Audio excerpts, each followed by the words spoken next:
Good evening. My name is Dr. Vibhor Sharma and I am working as a senior consultant in hematomedical oncology and bone marrow transplant at Paras Cancer Center in Gurgaon.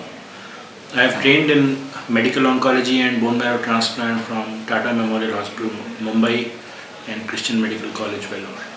So today we'll be giving you a brief overview of bone marrow transplant. What is bone marrow transplant? First of all, I want to clarify that this is, for all practical purposes, this is not a surgery. This is a medical procedure. Unlike liver transplant, lung transplant and various other solid organ transplants, bone marrow transplant is not a surgery. It basically consists of high dose chemotherapy followed by hematopoietic stem cell infusion. This is used in a lot of conditions, both malignant meaning cancers and non-malignant meaning non-cancerous conditions. It is used in various kind of blood disorders. It is used in multiple myeloma, in relapsed cases of lymphoma, in many leukemias, and also in non-malignant conditions like thalassemia, sickle cell anemias, aplastic anemia, Fanconi anemia, various kind of congenital immunodeficiency disorders. So, the bone marrow transplant is broadly speaking of two types, autologous and allogenic. Autologous means the one variant in which there is no need of a donor, and allogenic means in which a donor is needed. The donor could be a fully HLA matched sibling, or it could be a haplo match, that is a half match, which could be either the parent or a sibling who is not fully HLA matched or somebody's children.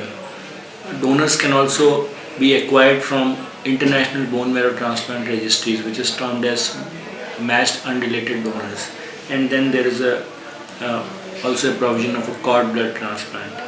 Broadly speaking, in BMT, we give first high dose chemotherapy to the patient, followed by the stem cell infusion.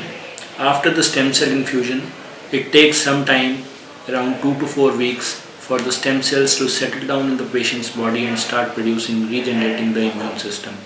This is a high-end procedure. The patient has to stay admitted for around 4 weeks time, and even after discharge, the patient has to remain in the vicinity of the center for a brief length of time, which differs from the nature of transplant done.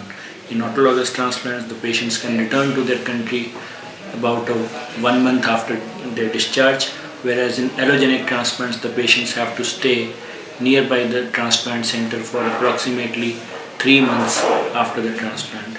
Post-transplant, we have to take care of a lot of complications, including infections and graft versus host disease.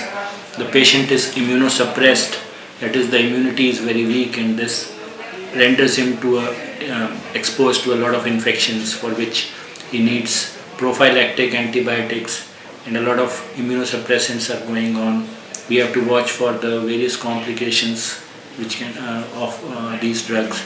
But broadly speaking, bone marrow transplant, the complications that used to happen till a few years back, there have been a lot of improvements in this field, owing to which the outcomes of bone marrow transplant are improving year after year, and more patients who have undergone this procedure are surviving now.